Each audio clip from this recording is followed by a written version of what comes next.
Hi, it's Tom with Biology Magnets. This video is on Lesson 8B, B cells. I'm picking up right where I left off in Lesson 8A. And as you can see, our T cells have already mounted a defense. A virus invaded, it multiplied within our cells. Our cytotoxic T cells came to the rescue and destroyed the cells that were infected. And helper T cells were produced that boosted our immune response. So we now have more macrophages and other types of immune cells. But we still have the problem of having viruses that came from the cells that had already reproduced and are now in the tissue fluid and blood and lymph. We have to get rid of those so they won't invade other cells. That's the job of the B cells. These are naive B cells that are in a lymph node, and the way they are activated is a little bit different from the T cell activation. Two steps are required. Firstly, a virus will make its way into a lymph node just by random chance, and it will start bumping into the naive B cells. And none of these B cells match with its antigen. This one's kind of a circular receptor, and this antigen here is triangular. So they don't match. This naive B cell has a square receptor that doesn't match. This one has a kind of a U-shaped, and that doesn't match. But this naive B cell has a triangular receptor, and that matches. And this naive B cell will then engulf that virus and will take one of the antigens from the viral surface and put it on an MHC protein, which displays the antigen, almost like a trophy, showing what it has captured. The naive B cell then waits, and eventually a helper T cell will arrive that came from when the naive T cell multiplied.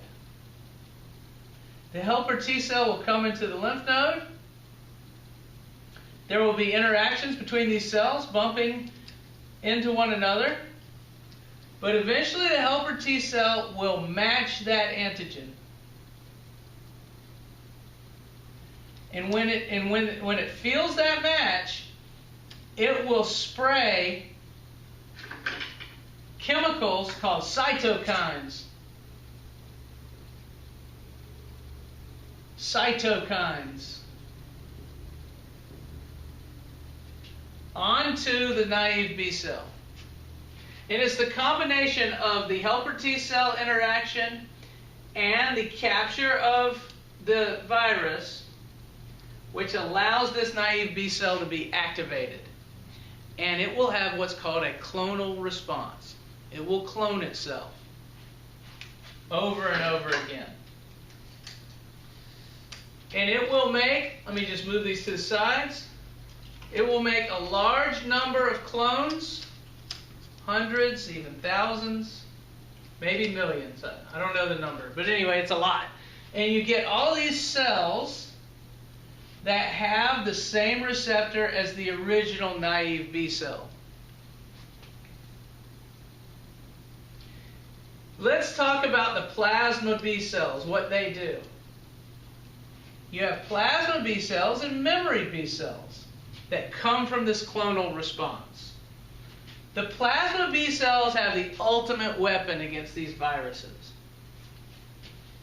The receptors on the surface of the plasma B cell are created inside the virus, and instead of ending up stuck to the surface, they are released. And they come off of the B cell and they exit the lymph node. And one B cell can make thousands of them and just release these in huge quantities. And these are called antibodies. These plasma B cells make antibodies. And these antibodies can stick to the antigen on the surface of the virus. Almost like glue, because they are an exact match. And these antigens are all shaped like the letter Y. They have two parts to them. So one part can stick to one virus, and the other part is free to stick to a different virus. And in this way, the antibody can kind of glue two viruses together. And so you'll have these huge amount of antibodies coming out of these lymph nodes, floating around the body, running into these viruses, and the viruses can't avoid them. They're made in such large amounts. And they'll stick to the virus, and then it'll make the virus stick to one another. And what you'll see is eventually you'll see these viruses form these big clumps where many of them get stuck to one another with these antigens, with these antibodies being the glue that sticks them together. And so you'll get these clumps form within the blood and lymph. Let me get a few more clumping together. And these big clumps, they can't infect cells. They're harmless now. And what happens is macrophages come to the rescue and engulf them all and eat them and break them down. And we got a lot of macrophages because of our helper T cell activity. And it cleans all these viruses up, and pretty soon you're not sick anymore. All the viruses inside the cells are gone, all the viruses in the tissue fluids are gone, and you're better. The cells multiply and heal up, any dead cells are replaced. The plasma B cells will die out, but there are memory cells that can last your entire lifetime and can produce antibodies for your entire lifetime. There will be a small number of antibodies floating around in your blood from diseases you've had in the past, made by these memory cells.